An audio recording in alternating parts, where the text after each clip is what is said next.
we have agreed to dedicate this show to Franco Columbu. Ladies and gentlemen, the strongest man in the world, Franco Columbu, the premier bodybuilder in the world under 200 pounds. This was a friend of mine for 55 years. I mean, we did so many things together. We did movies together.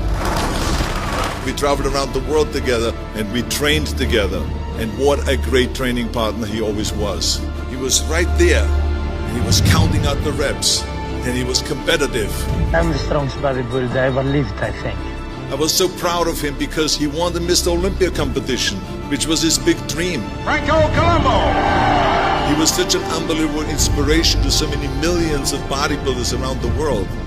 And he was always into helping people. He was selfless. He was unbelievable, unlike anything else. So we miss him dearly.